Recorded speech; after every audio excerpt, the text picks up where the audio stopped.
en un mundo en constante cambio que usted merece entender, porque es imposible interpretar la realidad que vivimos sin conocer cada uno de sus colores.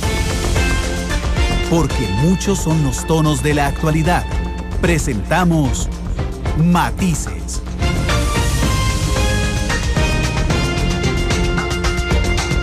Una producción de Noticias Monumental.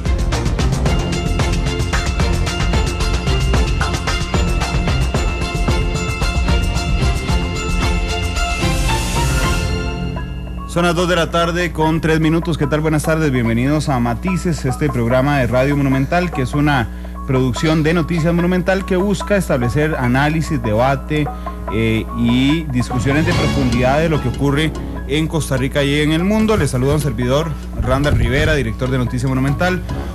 Hoy en un día muy noticioso sin duda alguna. Aquí en la mesa de Matices está conmigo nuestro jefe de información, Alexander Rivera. Alex, ¿qué tal? Buenas tardes. ¿Qué tal, Randall? Buenas tardes. Sin duda la noticia del día ha sido esta decisión de la Sala Cuarta que mantiene en el poder en el caso del ministro de la Presidencia, Melvin Jiménez. Hay quienes aplauden esta decisión, hay quienes la critican por completo la decisión, pero bueno, finalmente fueron los magistrados los que decidieron en un voto que quedó 4-3. Un voto que quedó, sí, vamos a ver, quedó 4-2-1.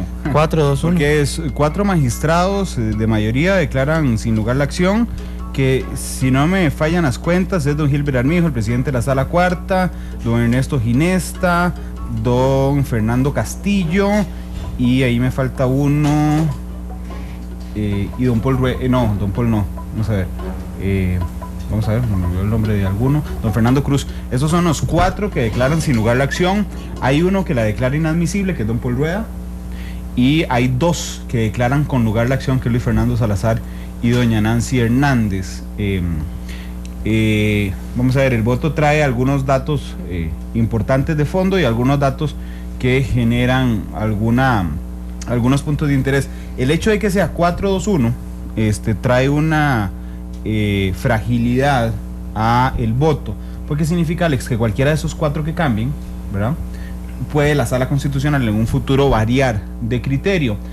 Muy interesante es que esta es la primera vez en la historia, desde 1949 y particularmente desde 1989, con la creación de la Ley de Jurisdicción Constitucional que le da, que crea la Sala Cuarta, que la Sala Cuarta tiene que referirse al tema del nombramiento de personas, de la prohibición de personas que no sean del Estado seglar como miembros del Poder Ejecutivo, particularmente como ministros o presidentes, que es donde existe la prohibición.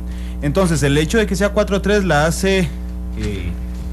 la hace tenue para el futuro.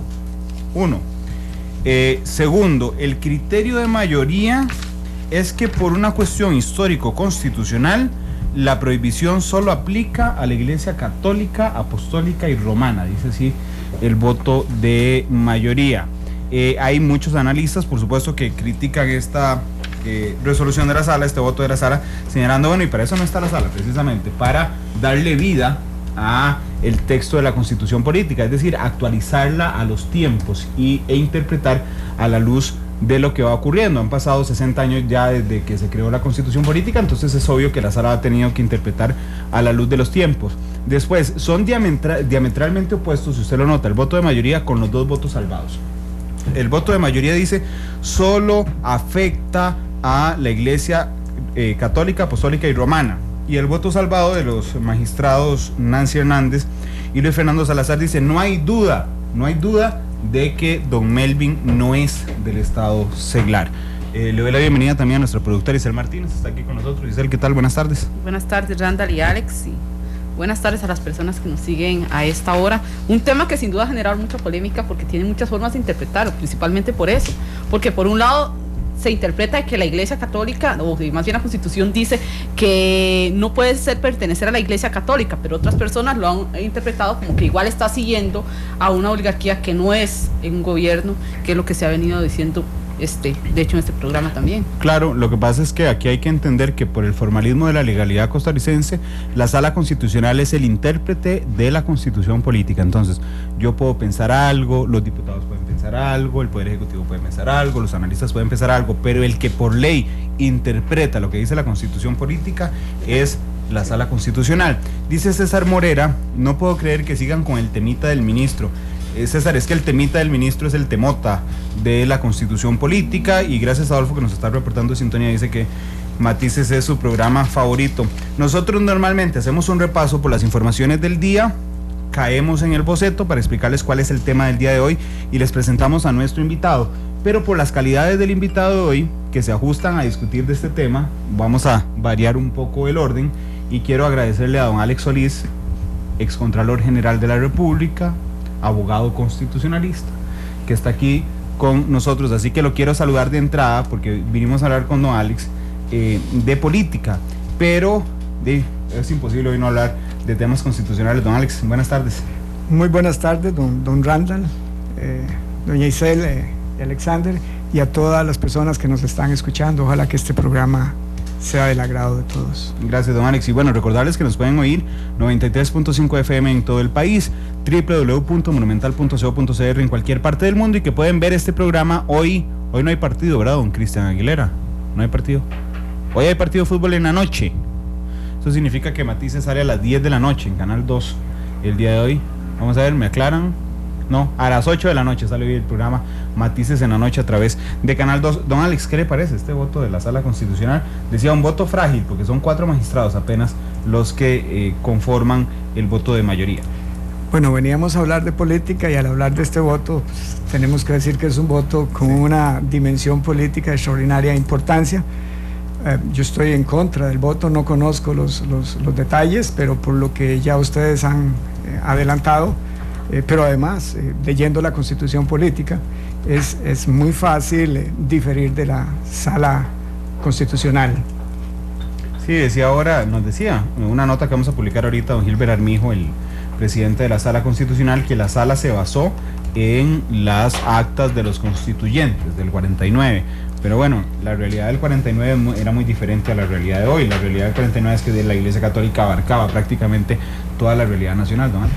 Por supuesto, pero más allá de ese elemento al cual la Sala Constitucional recurre, aquí hay que leer el artículo 142 de la Constitución Política, que es absolutamente claro, y dice que para ser ministro se requiere ser del Estado seglar.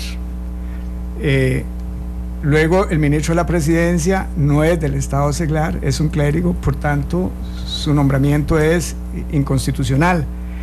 Lo que dice la doctrina, don Randall, es que cuando la letra de la Constitución es clara, no hay que interpretar. Que cuando la norma, cualquier precepto jurídico, no hace diferencias, no hace discriminaciones, el intérprete, el operador jurídico, en este caso el Tribunal Constitucional, no tiene por qué hacer diferencias. Y el artículo es absolutamente claro en su letra: no puede ser ministro, o solo puede ser ministro alguien que pertenece al Estado seglar. A contrario censo, quien no es del Estado seglar, no importa la religión, no puede ser ministro. Aquí, en mi opinión, estamos en presencia de un voto timorato, un voto que tiende a complacer, diría yo, la clase política, y que comprueba una vez más que la Constitución es lo que los jueces dicen. Sí, es muy interesante el voto de hoy, porque tiene efectos políticos inmediatos, que es la permanencia del ministro de la Presidencia, don Melvin Jiménez. Hoy en la mañana informábamos nosotros, de hecho en media edición, una cosa que pudimos comprobar, que era que se manejó un estatuto, o sea, se manejaba un estatuto de la Iglesia Luterana, donde decía que el nombramiento era de por vida, pero en la respuesta que tienen que mandar a la Sala Constitucional cambian ese apartado del H, no me falla la memoria, y lo cambian en la respuesta que se le da a la Sala. Los magistrados, y aquí les vamos a contar públicamente, la Sala estaba muy atenta a lo que estábamos publicando hasta ahora, algunos magistrados. Estaba muy atenta de que estábamos diciendo que estaba adulterada la respuesta que se le dio de parte Iglesia Luterana en la Sala Constitucional. Sin embargo, el criterio que pesó en la mayoría es que, independientemente de lo que Noticia Monumental informara a esa hora, que era que la respuesta estaba adulterada y que el nombramiento si era de por vida o no, bueno, los magistrados de mayoría dijeron, bueno, no importa si está adulterado o no, la cosa es que no alcanza, digamos, la prohibición a la Iglesia Luterana.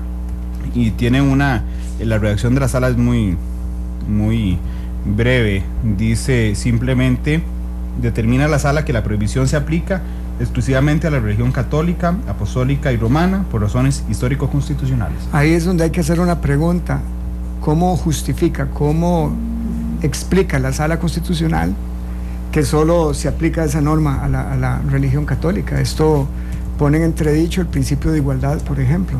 Aquí se está haciendo una discriminación que no tiene ningún tipo de fundamento.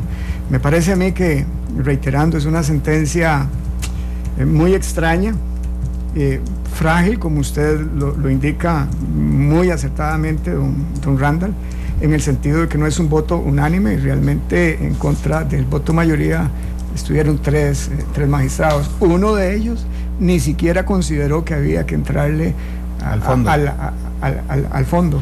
Pero sí es doloroso cuando uno, como abogado, en mi caso, que tengo una afición por el derecho constitucional o una especialidad, veo un voto de estos, porque es muy fácil concluir desde el mundo académico en el que uno se mueve, leyendo la Constitución, que es muy clara, que el voto no encuentra fundamento en lo que establece la Constitución política, que es la primera fuente a la cual debe recurrir un magistrado a la hora de resolver casos concretos. Eso dice ya las actas de la Asamblea Nacional Constituyente, pues ya eso es un recurso interpretativo al cual ellos recurren para precisamente poder justificar apartarse de la letra del artículo, que es muy claro.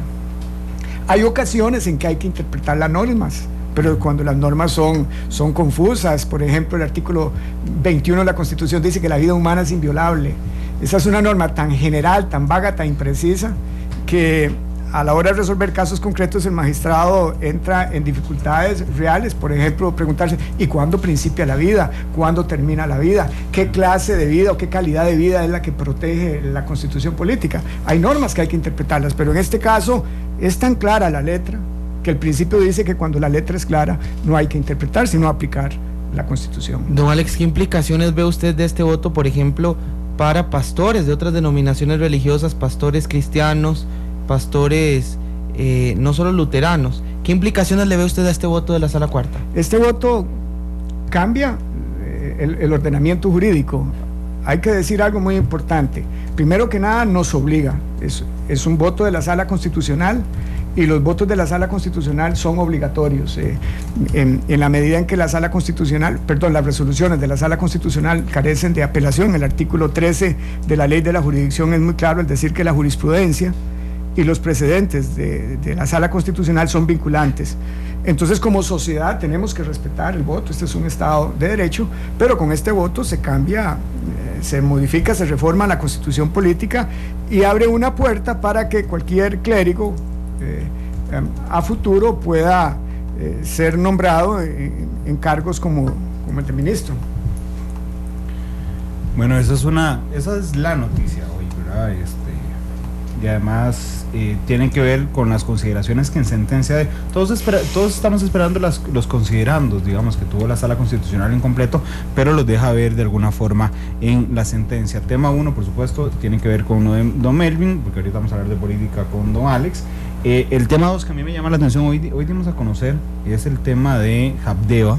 Están en medio de la negociación de la convención colectiva, y resulta que revisando la convención colectiva uno se queda impresionado de algunos beneficios que tienen ahí. Digamos, a ellos se les da 2 aumentos que son los del Poder Ejecutivo anuales, ¿verdad?, en enero y en julio, pero además les presentan un tercer aumento, que es el aumento del costo de la vida que haya tenido en Limón, y es uno de los ejemplos, sobre todo porque a mí me parece valioso sacarlo a la luz y discutir estos temas en ese instante, porque se va a renegociar la convención colectiva. Está próxima a vencer esa convención, que sin duda trae temas que son dignos de un debate y son beneficios que no tiene ningún trabajador del Estado, ni mucho menos ningún trabajador privado en ninguna parte de este país, y yo creo que en ninguna parte del mundo, porque son beneficios en serio muy extremos. Las convenciones colectivas en ocasiones son excesivas y es lo que... Es que aquí no es en ocasiones, aquí yo creo que es completamente excesivo. Sí, las convenciones colectivas tienen que reformarse, inclusive no sé si podrán desaparecer las convenciones colectivas. Algún presidente que en algún momento diga, bueno, acabemos con todas las convenciones colectivas, va a ser bastante impopular. Es muy impopular, sí. Don Alex, pero ¿qué opina usted? No, constitucionalmente no es posible eliminar las convenciones colectivas porque están planteadas como un derecho constitucional. Es muy claro que el sector laboral puede negociar con el patronal convenciones colectivas. Aquí lo que ha sucedido es que se ha abusado de las convenciones colectivas y un instrumento de esa naturaleza que podría ser buenísimo para mejorar las condiciones generales de vida de los trabajadores se ha utilizado para crear privilegios, y los privilegios no los debemos admitir ni con respecto a la clase trabajadora ni con respecto a ningún otro sector. Me parece muy valioso que en estos momentos haya una directriz por parte del gobierno que ordene a las instituciones donde existen convenciones colectivas que se revisen. Tenemos que revisar ese tema como país, tenemos que revisar el régimen de empleo público, las escalas salariales, el régimen de pensiones. Si nosotros no corregimos esto como sociedad, como país, como Estado, vamos a seguir sufriendo muchísimo con el tema del equilibrio fiscal, con el tema del déficit fiscal. Hay reformas estructurales que tenemos que hacer profundas, que no son muy populares, por cierto, pero que para poder ir adelante como país y ponernos en la senda del progreso y del desarrollo, hay que corregirlas, porque si no vamos a seguir jugando de casita. Nos dice Marco Vinicio que la convención colectiva es como darle un dulce a un chiquito malcriado para que se porte bien por un rato. Puede ser, y aquí hay que decir algo. Aquí hay que decir algo muy importante. Este exceso de privilegios que hoy tienen quizás la mayoría de las convenciones colectivas y otras que ha declarado inconstitucionales la Sala Constitucional se debe a una tremenda flojera por parte de los negociadores, por parte de los representantes del Estado, que antes de comprarse un conflicto a la hora de la negociación se han ido por el camino más fácil, que es ceder y ceder y ceder a los caprichos y a las pretensiones abusivas que han planteado los representantes de los trabajadores, claro, en la negociación de esas convenciones. De hecho, a mí no me queda claro si efectivamente se negoció, porque cuando uno lo ve a la luz del texto, uno dice, pero ¿qué negociaron aquí? Digamos, aquí lo que pasa es que se firmó las pretensiones de un grupo que ha venido limitando no las convenciones colectivas, sino los artículos que parecen desproporcionales o irracionales. La Sala Constitucional, ¿verdad? Por medio de acciones de inconstitucionalidad ha eliminado algunas del Recope, ha eliminado algunas de Habdeba, ha eliminado algunas de la Municipalidad de San José, por ejemplo, y de muchas instituciones públicas, pero ha sido precisamente por la vía constitucional en las que se han eliminado, no por la vía de la negociación. Dice Contreras en Twitter: me siento como de vuelta a la U escuchando a Alex Solís en Monumental. Igual Adolfo, que dice que tiene muy buenas recomendaciones suyas como profesor, así que hoy tendrá un programa muy educativo. Dice Adolfo que es estudiante de Derecho. Bueno, ese es el segundo punto de lo que ocurre en Costa Rica el día de hoy. Ahora sí, les vamos a plantear el tema de fondo, que es política, y es las aspiraciones que don Alex tiene para ser secretario general del Partido Liberación Nacional. Ese es nuestro tema de fondo hoy. Recuerden, pueden seguir con nosotros a través de Twitter, opinando en Matices, o a través de Facebook en Noticias Monumental. Así es que las 2:21 vamos con nuestro boceto, que es una breve explicación que nosotros les hacemos del tema del día, para después entrar ya en la discusión del tema del día con don Alex Solís Fallas. Las grandes obras inician con un borrador. Para elaborar el tema de hoy, este es nuestro boceto. El abogado constitucionalista y excontralor general de la República, Alex Solís, anunció en días anteriores su interés por volver a la política luego de 14 años de mantenerse al margen. Específicamente manifestó interés por ganar la Secretaría General del Partido Liberación Nacional, que se elegirá en febrero próximo. Aquí tenemos que recordar que don Alex Solís fue también diputado entre 1986 y 1990, y en el 2013 aspirante a magistrado en la Sala Constitucional tras la muerte de don Luis Paulino Mora. sin dejar de lado un paso fugaz como Contralor General de la República. En diciembre de 2004, a tan solo 5 meses de asumir el cargo, recordemos, fue destituido por la Asamblea Legislativa por supuestamente haber falsificado las firmas de su hermano Otón Solís Fallas. Después de largos procesos judiciales en diversos tribunales, Alex Solís logró que la Sala Constitucional condenara al Estado a pagar costas, daños y perjuicios causados por su destitución. El exdiputado considera que desde la Secretaría del Partido Liberación Nacional es donde se puede hacer una revolución interna en términos de democratización y capacitación que llegue a todos los sectores. Bueno, sin duda este es un tema con muchos tonos que presentamos hoy en Matices. Diferentes colores. Diferentes visiones. Blancos y negros.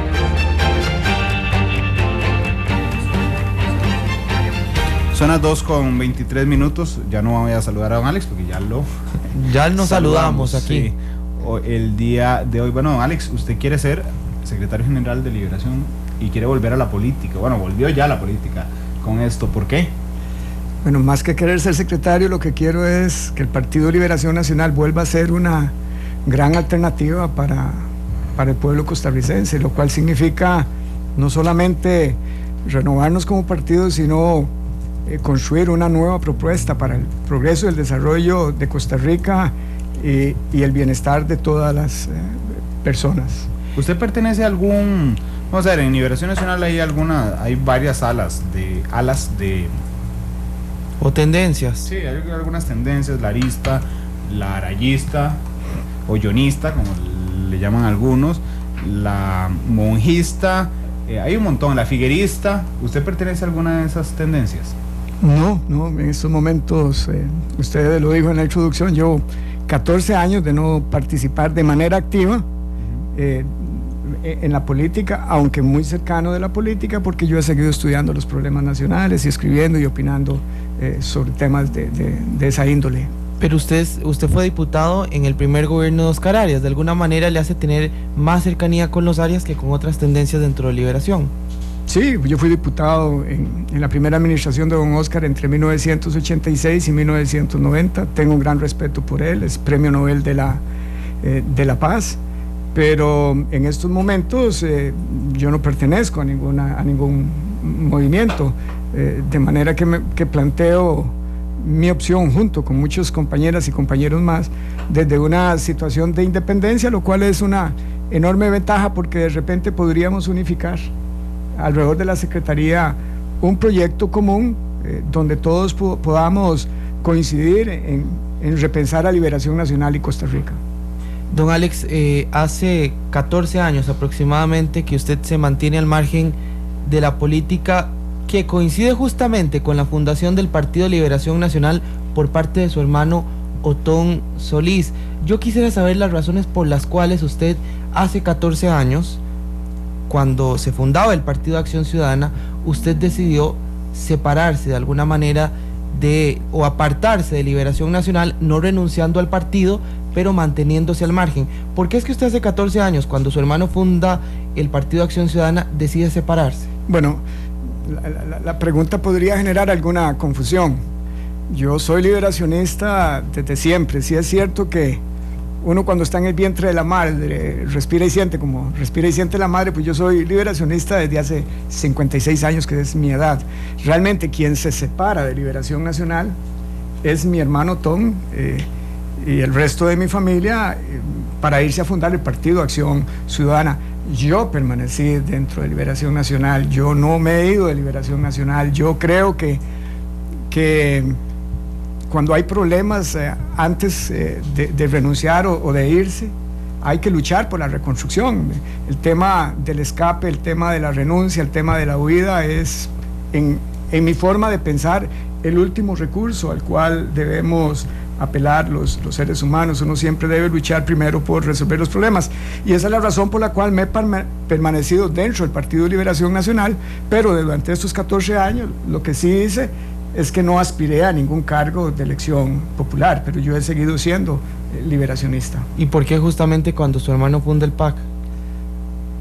Bueno, por respeto a mi hermano Otón, por respeto a mi familia, hemos sido un grupo muy unido, una familia muy linda, una familia fundada en el amor, en el trabajo, en principios muy fuertes.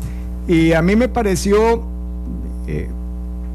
que en aquel momento yo tenía que respetar esa opción y no seguir yo optando a puestos dentro de Liberación Nacional, precisamente en respeto a cosas que en la vida tienen un carácter superior, como es la familia.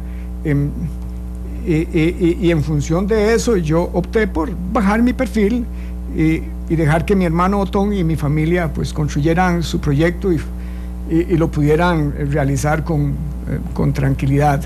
Pero reitero, eso nunca anuló mis ideas en relación a que Liberación Nacional es el partido más importante, el partido más serio que hay en Costa Rica y el que más le ha aportado al progreso y desarrollo de nuestro país, y que si logramos renovarlo y reposicionarlo dentro del electorado, este partido puede seguir haciendo lo que hizo en el pasado en favor de todos nosotros. ¿Qué le parecieron los últimos 2 gobiernos de Liberación Nacional, don Alex?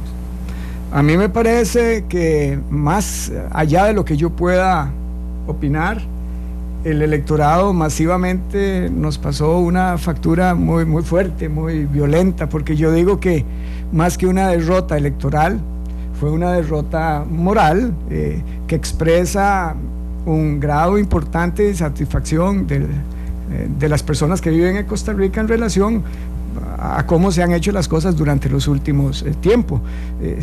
Si se hubiesen hecho muy bien, quizás nos habría favorecido el electorado.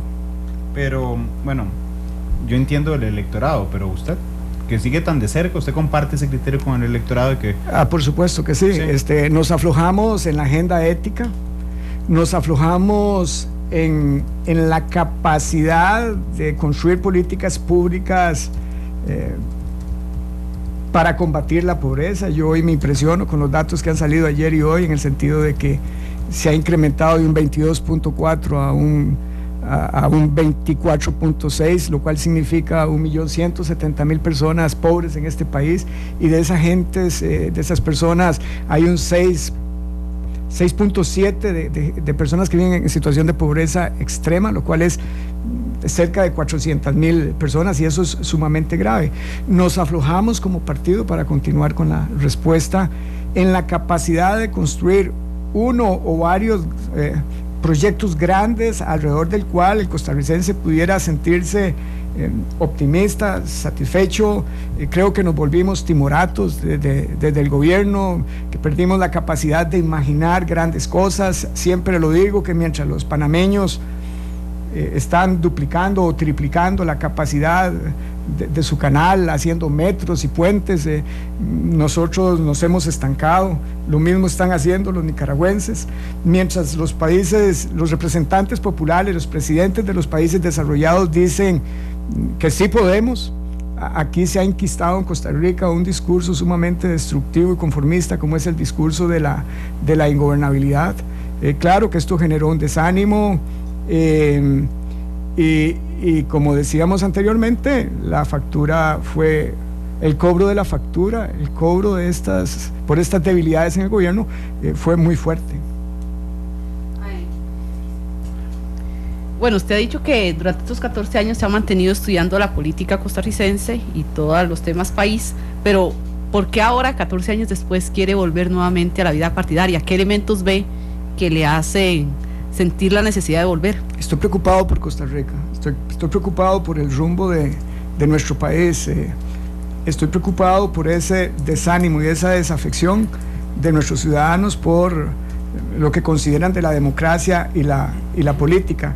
Y a mí me parece que lo más fácil es permanecer en una zona de confort y no hacer nada, pero si todos nos mantenemos dentro de esta situación, este país se nos puede ir de la mano. Y si uno tiene la vocación de servicio público, si pudo contar con muchas facilidades que el Estado costarricense le ha brindado a uno, estudiando de manera gratuita y obligatoria a nivel de escuela, a nivel de colegio, más tarde no de gratis, pero muy cómodo en universidad pública, Y repito, y si uno tiene esa vocación por lo público, yo creo que no podemos quedarnos en la casa mirando lo que está pasando afuera, porque se nos podría hacer muy tarde. En ese sentido, siento una fuerza renovada, una enorme ilusión para volver a estar donde se tienen que librar las grandes batallas por el bienestar de las personas, el progreso y el desarrollo de nuestro país. Ahora que usted mencionaba, don Alex, las razones familiares que pesaron hace 14 años para mantenerse al margen de la política, justamente usted anuncia su aspiración a la Secretaría General del PLN cuando su hermano está desde la Asamblea Legislativa. ¿No sometería el mismo desgaste a su familia al que usted evitó someterlo antes, en 14 años antes? Bueno, primero que nada hay que pensar que nuestra familia pues tiene la madurez y la prudencia para entender este tipo de cosas. Tal vez yo fui muy sensible hace 14 años, pero hoy Otón no está aspirando a ningún cargo y no tendría por qué seguir yo siendo eternamente prudente. Lo cierto del caso es que aquí hay una trinchera a la cual he pertenecido siempre, Liberación Nacional, que creo que estamos en una situación de crisis, que hay que trabajar para superar esta crisis, porque Costa Rica necesita a Liberación Nacional muy fuerte. En realidad Costa Rica necesita 1, 2 o 3 partidos muy fuertes para que podamos trabajar en favor de lo que siempre digo, el bienestar de todas las personas que vivimos en este territorio. Don Alex, ¿qué le pareció como liberacionista la renuncia de don Johnny el 5 de marzo a la candidatura presidencial? Bueno, no pudo renunciar por cuestiones constitucionales, pero en la práctica es una renuncia a la candidatura. No la comparto. Me parece que inclusive él ha entrado en una etapa de revisión cuando nos dice que quizás debió haber consultado a más personas ese proceso de tomar la decisión de renunciar. Yo hablo por mí, yo digo lo que yo he hecho en mi vida. Yo no renuncié a Liberación Nacional hace 14 años en una situación complicada, el dilema entre escoger irme a fundar otro partido al lado de mi familia, mantenerme en Liberación Nacional, hoy uno lo narra como un evento de la historia, pero en aquel momento fue desgarrador. Después, cuando se me presionó porque renunciara a la Contraloría General de la República, yo me mantuve en mi cargo, no por terquedad, sino porque estaba muy claro que yo había jurado cumplir la Constitución y que esos cargos no son fáciles de desempeñar, hay demasiadas presiones y yo desde el principio, quizás en la primera o segunda entrevista que se me hizo después de juramentado como Contralor, dije algo que quizás no fue lo más acertado políticamente hablando, cuando señalé que yo no le debía mi puesto a ningún político y que no iba a aceptar presiones de ninguna especie y que mi único compromiso era la Constitución. A partir de ahí se me vino un mundo encima, pero yo me mantuve en mi cargo, porque uno debe luchar hasta el final. Entonces, a mí, más que valorar lo que otros han hecho, yo hablo por mis actos y digo lo que he realizado. Esto es como el capitán de un barco. El capitán de un barco no puede tirarse al mar. Claro, pero es que la consulta, precisamente de la renuncia de don Johnny,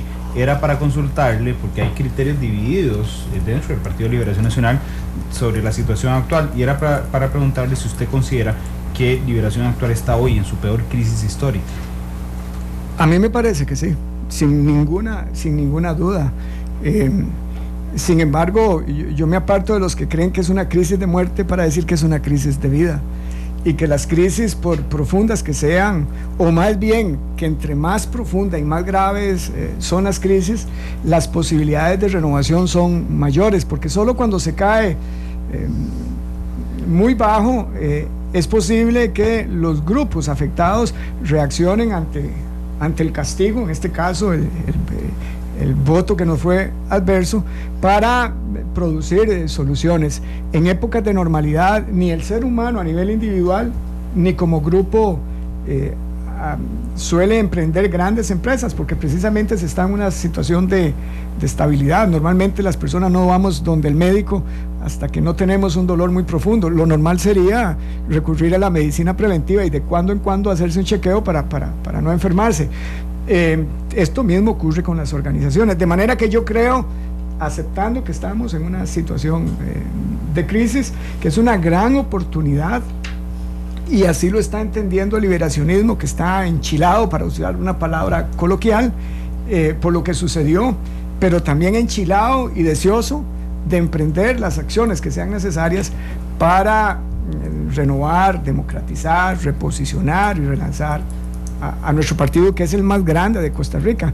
Y hay que matizar el tema de la crisis. Muchos de los que hablan de crisis de muerte quisieran tener 18 diputados que hoy tiene Liberación Nacional, o 59 alcaldes en todo el país, o los 63 años de historia de nuestra organización política. Las raíces de nuestra organización están en todas las comunidades, de manera de que de lo que se trata en estos momentos es de hacer una gran poda y estimular aquello que hemos hecho bien y reinventarnos con respecto a nuevas necesidades que hoy tienen las juventudes de este país y otros sectores que se han visto desplazados de los beneficios del desarrollo económico, por ejemplo.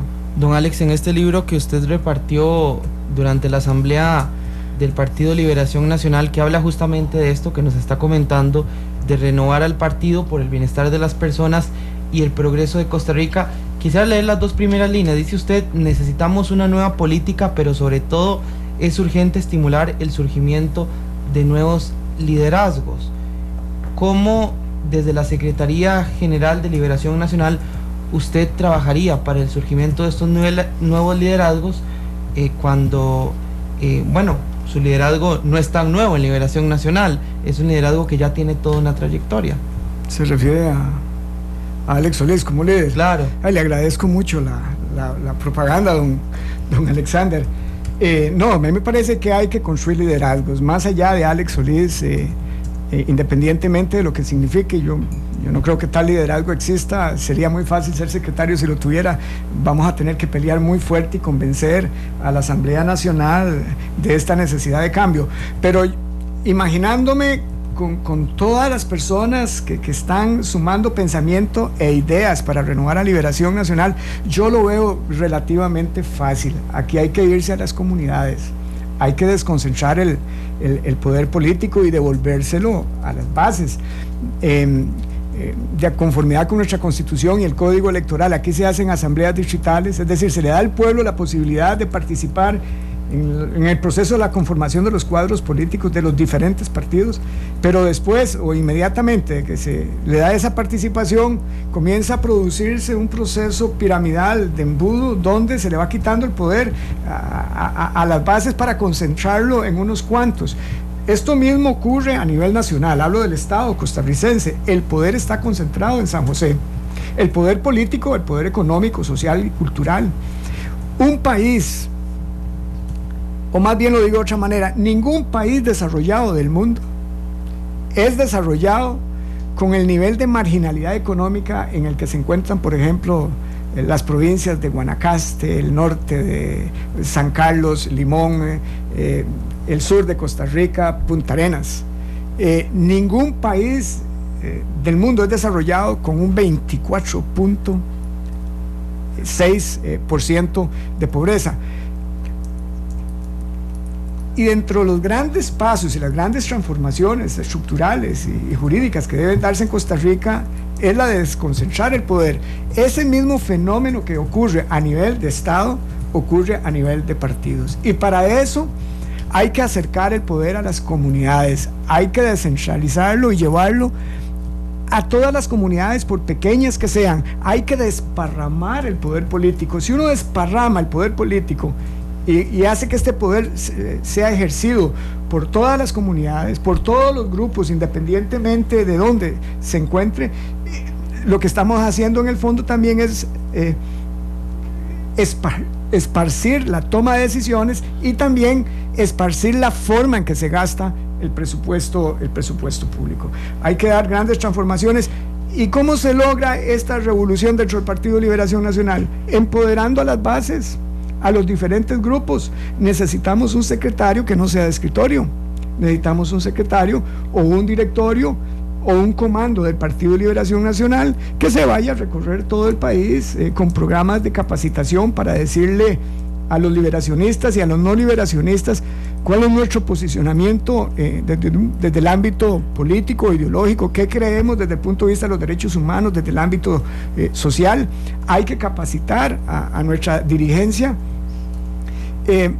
para ganar elecciones, pero fundamentalmente hay que capacitar a nuestra dirigencia para que cuando lleguen al poder entiendan que hay que trabajar alrededor de proyectos. Es decir, que la victoria electoral o que la conquista del poder no es un fin en sí mismo, sino solamente un paso para hacer lo que tienen que hacer los partidos una vez en el poder, que es gobernar, que es crear proyectos, políticas públicas que impacten a la colectividad y de una manera mayoritaria. Bueno, pero es que no se gana solo ganando las elecciones, ¿verdad? Uno podría entrar en una discusión filosófica, digamos, pensando si el Partido Liberación Nacional perdió las elecciones presidenciales, pero ganó las elecciones legislativas, digamos, por decirlo de alguna forma. Entonces, muchas veces el perdedor no es el perdedor necesariamente, a veces se gana perdiendo.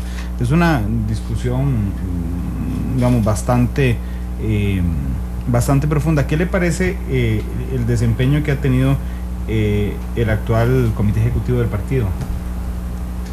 Bueno, a mí me parece que cuando 1.300.000 personas votan en contra de Liberación Nacional, que con ese voto se le está pasando la factura a todos los liberacionistas, a los gobiernos anteriores, al directorio, a toda la dirigencia. O sea, es una censura, es un castigo, porque a lo que hemos venido haciendo desde todos los ámbitos, desde todos los niveles. Por eso hablamos de cambio y por eso hablamos de renovación, porque hay que replantear el partido desde todos los puntos de vista para que vuelva a ser una alternativa seria y creíble para los costarricenses.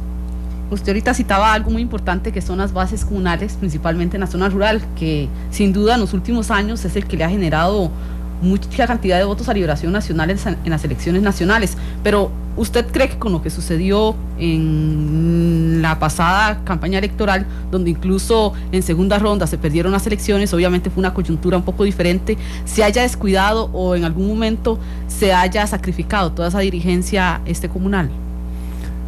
Sí, por supuesto, lo dicen los índices de desarrollo de Costa Rica, lo dicen los índices de pobreza en nuestro país. Cuando hablamos en el plano de la educación y la salud, resulta que los números no nos favorecen muchísimo, y si bien es cierto, a nivel rural hay un apoyo hacia Liberación Nacional, bueno, también hay un problema en el sector urbano, donde se concentran fundamentalmente profesionales jóvenes o personas que están a punto de sacar su título. Yo tengo tres hijos de 24, 22 y 20 años. Cuando estamos en familia o cuando ellos están con sus compañeros, es frecuentísimo escucharlos decir: ¿y dónde vamos a trabajar? ¿Dónde nos vamos a colocar? Si hay mucho profesional joven desocupado, se preocupan y cómo va a poder uno comprar una casa, y se proyectan hacia futuro, y la verdad es que tienen niveles de incertidumbre muy grandes. El nivel de desempleo en Costa Rica es muy fuerte, y mientras no haya un replanteamiento en cuanto a fuentes de trabajo, revisión de salarios, políticas claras en materia de educación, en materia de salud, la situación país va a ser muy difícil. Y en ese sentido, un partido político como Liberación Nacional que no logre construir de aquí a 4 años o 3 años una propuesta muy clara electoralmente hablando, que le ofrezca oportunidades a estas personas, no va a reconquistar el poder. Hoy no son suficientes para hablarle a la gente conceptos como pueblo, como democracia. Esos son conceptos muy generales, muy vagos, muy imprecisos. Hoy las personas quieren que se les hable de cómo se va a solucionar el problema de las filas, por ejemplo, ante la Caja Costarricense del Seguro Social. Las personas que van a buscar el servicio de la salud quieren que el Estado les responda, pero también las personas que van a buscar el servicio de la Administración de Justicia.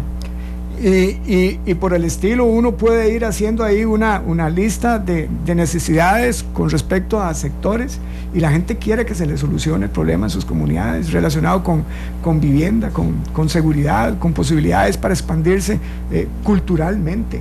Entonces la política tiene que cambiar, y más que hablar mediante conceptos abstractos, la democracia es el gobierno del pueblo, por el pueblo y para el pueblo, encontrar soluciones para que ese joven que hoy estudia pueda verse representado en una política pública que le ofrece un Partido de Liberación Nacional. Y ahí están establecidos o planteados los retos de la política en general. Se critica mucho los partidos, pero no podemos renunciar a los partidos políticos, porque es el modelo que está en la Constitución, está en el Código Electoral, así estamos organizados, lo cual no significa renunciar a la democracia de los ciudadanos. Usted está visualizando Liberación Nacional hacia las elecciones dentro de 4 años, pero ¿cómo lo ve a las elecciones municipales? ¿Cómo cree usted que va a llegar el partido? Que es un proceso electoral que también es muy importante y al que muchas veces no se le da la suficiente importancia. Hemos venido trabajando en una propuesta para convocar un Congreso Nacional que se estaría llevando a cabo inmediatamente después de que se nombre el directorio, a finales de enero o principios de febrero. Y este Congreso nos permitiría recorrer todo el país. Hablo de la dirigencia, hablo de los líderes del Partido de Liberación Nacional, hablo de toda la juventud del partido, y eso nos daría el nivel de relación para escuchar cuáles son las necesidades que están planteando los pueblos y las personas a título personal, construir una propuesta programática inteligente y razonable que nuestros candidatos a alcalde puedan ofrecerle de nuevo a todos los costarricenses, y en ese sentido también somos optimistas de que vamos a ganar esas elecciones. En este documento al cual hacía referencia don Alexander, indicamos precisamente que tenemos que ganar las alcaldías en el 2016, repito, no como un fin en sí mismo, sino como un medio para servirle a los pueblos, a las personas, a las comunidades. Pero pareciera que una Liberación Nacional, así como está, no puede ganar las elecciones del 2016. Un Liberación Nacional que enfrentó la crítica y que la sigue enfrentando del electorado, un Liberación Nacional que adentro exige a gritos un cambio. Un Liberación Nacional, así como está en este momento, ¿usted cree que pueda ganar las elecciones de 2016? No, porque estamos en una situación de crisis. Las municipales. Las municipales, sí. Las municipales, sí, las elecciones municipales de 2016. No las ganaríamos, porque estamos en una situación de crisis. El reto es cambiar lo que está mal. No podemos seguir viviendo del pasado, ni de esta situación. La crisis es un estímulo para cambiar, para renovar, para democratizar, para volvernos a poner a pensar qué es lo que necesita Costa Rica.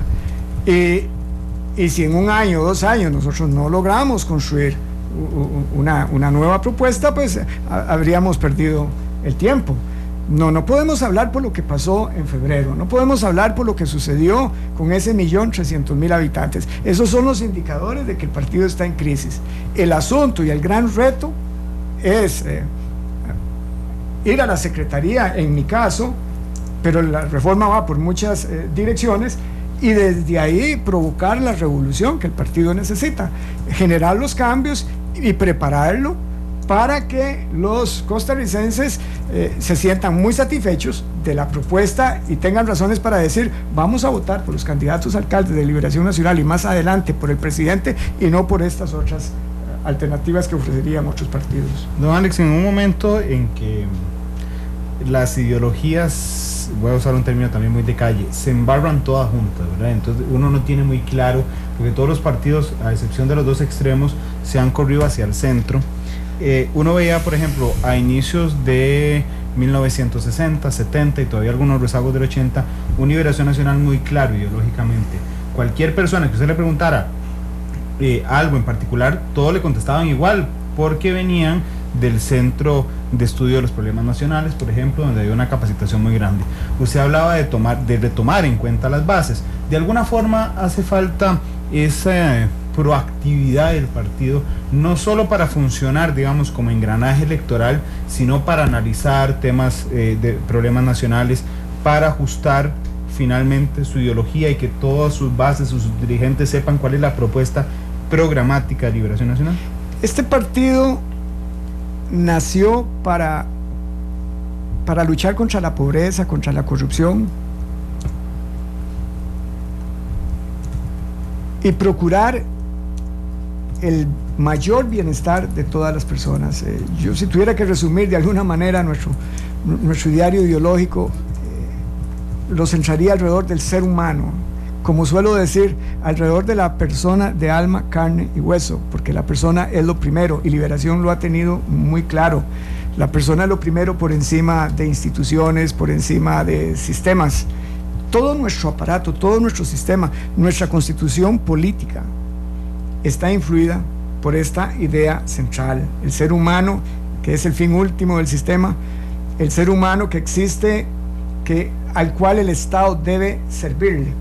En función de esto, yo he revisado los congresos ideológicos que ha llevado a cabo el Partido de Liberación Nacional, la carta fundamental del partido, los programas de gobierno, y yo veo que los programas y las cartas y los ideológicos y los congresos ideológicos son congruentes, que no hemos renunciado a lo ideológico. Lo que sucede es que en la práctica hemos sido incongruentes entre lo que proclama esa ideología y lo que se ha venido haciendo en la práctica. Entonces, más que revisar nuestra ideología, porque estamos muy claros de que el ser humano y su dignidad y sus derechos humanos y su bienestar general es el fin último de toda nuestra acción política, lo que hay que revisar son los programas, son las acciones que debemos llevar a cabo para que ese componente ideológico se cumpla en la realidad. Y entre otras cosas, para lograrlo, hay que renunciar al discurso de la ingobernabilidad, hay que renunciar a ese permanente mensaje que vienen repitiendo nuestros gobernantes desde hace como 20, 25 años, en el sentido de que aquí no se pueden hacer las cosas. El discurso de la ingobernabilidad es un discurso de renuncia, es un discurso conformista, es un discurso que nos apacigua, que nos hace, repito, conformistas como sociedad. Y uno de los primeros que habló de ingobernabilidad fue justamente don José María Figueres. No he hecho yo ese repaso histórico, pero sí tengo claro que durante los últimos tiempos, quizás dos décadas, se comenzó a hablar de ingobernabilidad. Para mí eso es inaudito, precisamente porque se lucha para el poder, se lucha por el poder para conquistarlo, y una vez que se ha conquistado, resolver problemas. Una situación grave de nuestro país es que no hay capacidad gerencial, que nuestros jefes o superiores jerárquicos no salen de sus oficinas. Gobernar no es fácil, como tampoco administrar una empresa privada. Quienes están al frente de una empresa privada tienen que resolver problemas. Ustedes aquí en Radio Monumental, para que esta empresa vaya adelante, para que este programa tan lindo y tan escuchado vaya adelante, tienen que resolver problemas, tienen que llamar personas, tienen que imaginar guiones, tienen que estudiar. Si no lo hacen, el programa no va a salir bien. Lo mismo ocurre a nivel de empresa, de otro tipo de empresas, y también del Estado. No hay que decir esto es ingobernable, hay que resolver los problemas. Esa bendita idea de que nuestro país no va a evolucionar mientras no se modifique el reglamento de la Asamblea Legislativa. El problema del país no está en el reglamento de la Asamblea Legislativa. Es cierto que hay que reformarlo y actualizarlo. Toda obra humana requiere revisión y actualización, pero el problema más grande de Costa Rica no está en la Asamblea Legislativa, está en la administración pública, una administración que no puede arreglar unas platinas en un puente, una administración que no puede resolver el problema de las filas ante los hospitales de este país, de un gobierno, por ejemplo, para hablar de nuestro actual presidente, que confiesa públicamente que no estaba preparado para gobernar, cuando dice que una cosa es verla venir y otra cosa es hablar con ella. O sea, yo hasta que me escalofríe cuando escuché esa expresión. Ese es uno de los acicates, esa es una de las razones por las cuales yo estoy volviendo a la política, porque tenemos que pensar en grandes proyectos, pero también en cómo gestionarlos, y eso significa superar el discurso de la ingobernabilidad, creer que sí podemos, decir que somos pura vida, no porque no hacemos nada, sino que somos pura vida porque como país resolvemos problemas relacionados con vivienda, con ambiente, con salud, con infraestructura, con la protección y defensa de parques nacionales, etcétera. Tenemos que cambiar de actitud, y esto va entonces no solamente por lo que se hace desde el gobierno, sino también por lo que es y hace el ciudadano. Aquí hay una pregunta de fondo, que es que cada uno de nosotros nos preguntemos: ¿y qué voy a hacer yo para cambiar el actual estado de cosas que están ocurriendo en Costa Rica? Son las 2:57. Vamos a nuestra primera pausa comercial. Regresamos con más de Matices. Estamos hablando con don Alex Solís Fallas, abogado constitucionalista, excontralor general de la República, exdiputado que aspira a ser secretario general del Partido de Liberación Nacional. Vamos a la pausa y regresamos con más.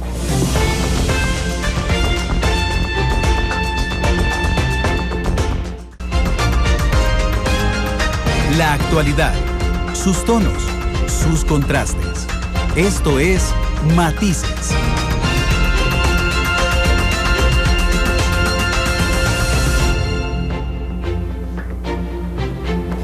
Tres de la tarde con 4 minutos. Gracias por estar con nosotros en Matices. Hoy estamos hablando con don Alex Solís, excontralor general de la República, abogado constitucionalista, que aspira a ser secretario general de Liberación Nacional. Antes de volver al tema de fondo, quiero leer un mensaje que me pone David Echandi, que es un abogado que escucha Matices, y me dice: es que creo que cometió una equivocación yo cuando dije que el tema del 421 en la sala daba la oportunidad de que después la sala cambiara de criterio. Entonces dice don David, y como este programa se llama Matices, porque efectivamente por esto, hay un montón de matices, en los temas dice que la ley de jurisdicción constitucional establece que una vez dado un fallo sobre constitucionalidad, ese fallo es inmodificable.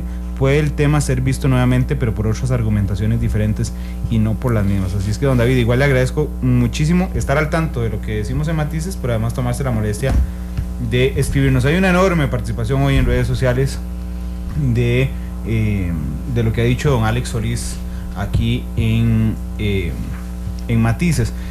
Don Alex, el Estado de la Nación, ayer, vamos a ver, el Estado de la Nación tiene una tormenta enorme, un diluvio de datos, pero dentro del tema político a mí me llama la atención el resumen que hacen, que es muy puntual, que es decir, en un país que ha variado políticamente tanto en los últimos 20 años, no podemos regirnos por las mismas reglas que teníamos hace 20 años. Es decir, el sistema está hecho para un sistema bipartidista, presidencialista, cuando tenemos una realidad multipartidista que casi se acerca, por lo menos en la práctica conceptual, al semiparlamentarismo.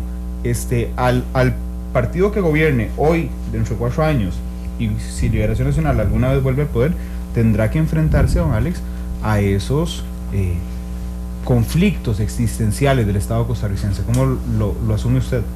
Me parece que es un buen diagnóstico. Yo creo que aquí debemos dar un paso, aunque suene retórico, a la fundación de la Tercera República, por lo cual yo entiendo emprender una reforma profunda de la Constitución política en busca de una nueva legalidad que permita al gobierno o a los gobiernos de la República poder emprender con más facilidad algunos problemas que se están presentando el día de hoy, como es, entre otros, ese al cual usted hace referencia, la dificultad para encontrar acuerdos y llegar a negociaciones. Haciendo la aclaración que muchas veces no se llegan a los acuerdos por falta de liderazgos claros con capacidad de negociación.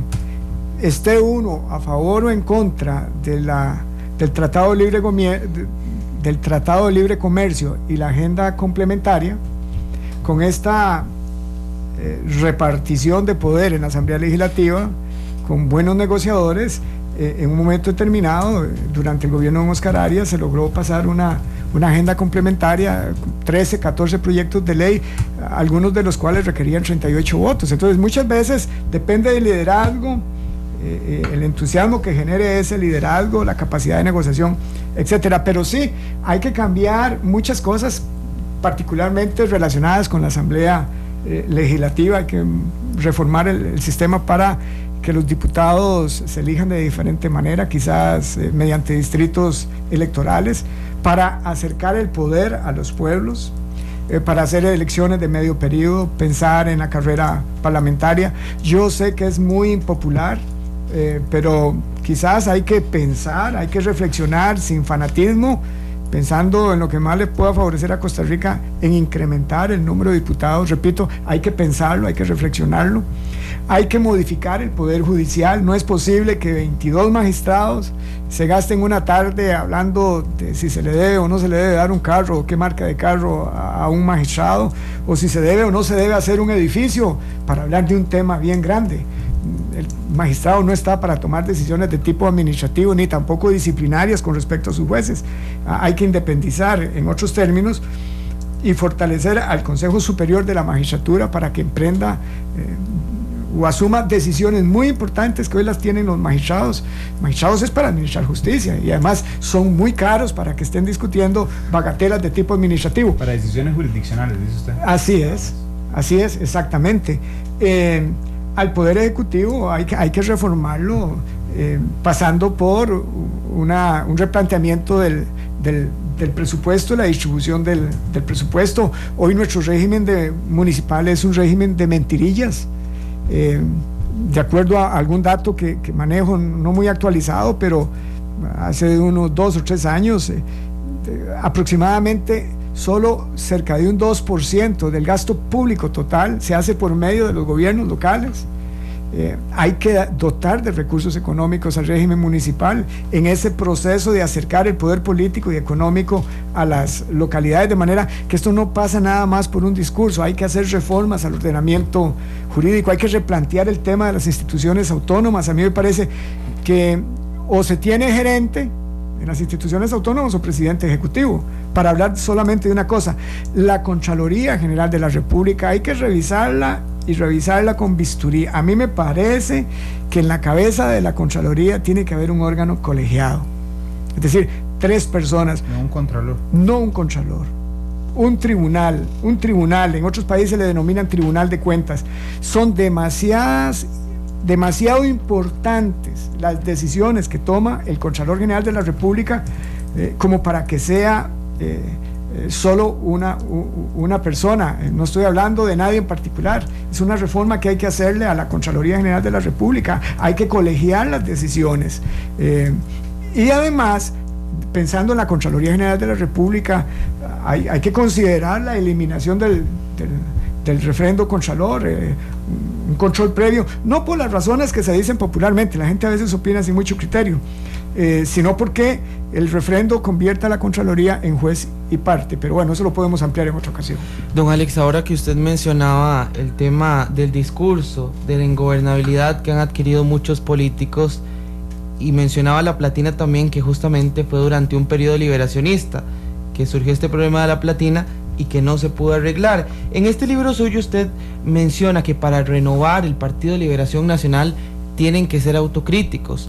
En la asamblea del fin de semana anterior, primero estaba la intención de... Ahí no fueron autocríticos para nada. No, y estaba la intención de que no pasara la prensa, y tampoco usted lo iban a dejar entrar porque usted no es asambleísta. Finalmente entraron todos los simpatizantes de Liberación Nacional, entró la prensa también, pero en ese sentido de autocrítica, ¿usted cree que Liberación Nacional ha sido lo suficientemente crítico? Y en esa línea, usted que habla por nuevos liderazgos, ¿no cree, don Alex, que su figura de alguna manera puede verse como reciclada en Liberación Nacional? Alexander, usted solo me hace preguntas difíciles.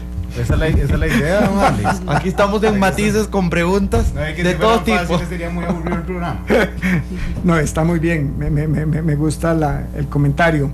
En relación al tema de la autocrítica, esto no lo estoy inventando yo, esto está en cualquier libro, por elemental que sea. Cuando hay situaciones complejas, llamémoslas de crisis, y no se es autocrítico, no se pueden solucionar los problemas. Esto es como cuando alguien padece un dolor en el cuerpo. Si no se somete con humildad a un médico para que le diga cuál es su padecimiento y le recomiende cuáles medicinas tomar, esa persona no va a superar la enfermedad. De la misma manera, las organizaciones, si un partido político es una organización, si no asumimos la etapa que viene con humildad y reconocemos dónde hemos fallado, esto no implica enjuiciar a personas. A mí ese tema no me interesa, sino en términos de políticas, dónde hemos fallado. No vamos a identificar cuáles son las políticas que tenemos que hacer para rectificar. yo no creo ser, en relación a la segunda parte, reciclado. Yo fui muy joven diputado del Partido de Liberación Nacional entre 1986 y 1990, tenía 28 años de edad, lo hice muy bien. Esto a veces parece que no hay que decirlo porque se confunde, pero a mí me parece que uno debe decir en términos de rendición de cuentas y evaluación de resultados lo que ha hecho. Fui presidente de la primera comisión que investigó el narcotráfico en Costa Rica. Ahí se generó un cambio en relación al concepto de control político, y este servidor trabajó mucho por documentar, por crear, por desarrollar, escrito libros a partir de esa experiencia.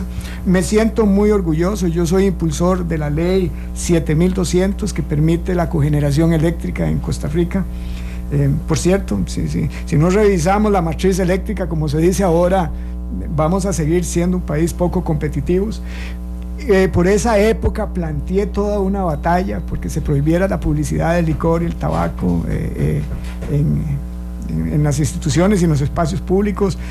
Creo no ganamos en aquella ocasión, pero ahí está una base de información y datos para algo que se hizo más tarde. Soy el autor de la ley que prohíbe la distribución, importación, distribución de drogas. Hicimos cosas muy importantes. Y luego yo vuelvo a la función pública, muchos años después, como Contralor General de la República. Yo no he ocupado cargos de dirección dentro del Partido de Liberación Nacional, no he sido ministro, no he sido viceministro, no he estado saltando de un puesto a otro, de manera que de reciclado no tengo nada, más bien tengo una frescura y unas ganas de trabajar por la renovación de Liberación Nacional que se me sale por los foros. Usted ha mencionado temas muy importantes que son de importancia en el país, valga la redundancia, el déficit fiscal, que eso conlleva a la política salarial, al tema de las mismas convenciones colectivas que hablamos del inicio, y que eso sin duda va a pasar por un gran consenso, pero ¿cómo empezar con ese consenso desde adentro de su partido?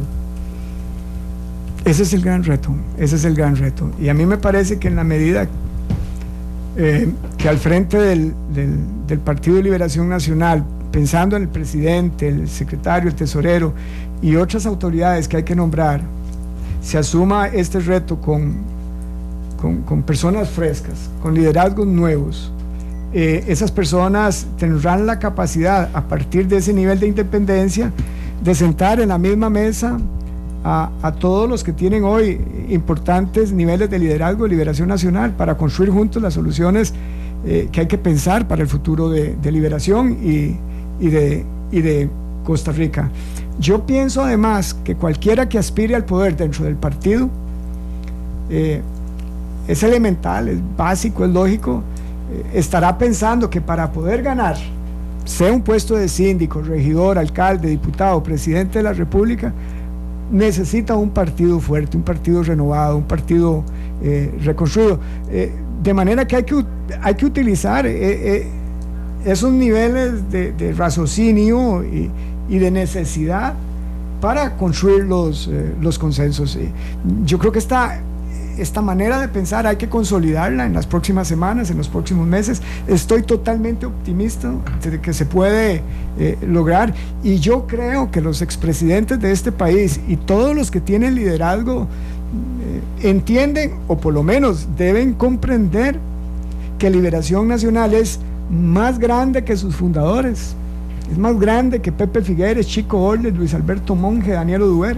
Es más grande, Liberación es más grande que todos los expresidentes juntos, porque es un partido que ha sobrevivido por 63 años, muchas décadas, a la vida de sus fundadores, en función de una respuesta clara que el electorado siempre ha manifestado a favor de Liberación Nacional, en la medida que a este partido se le debe el desarrollo de Costa Rica, lo que somos como país actualmente, a pesar de nuestros errores y nuestras falencias en los últimos tiempos. Son las 3:17, vamos a la última pausa comercial y regresamos con el último bloque de cierre. Conclusiones. Solís con las conclusiones del programa de hoy. 3:17, vamos a la pausa y regresamos.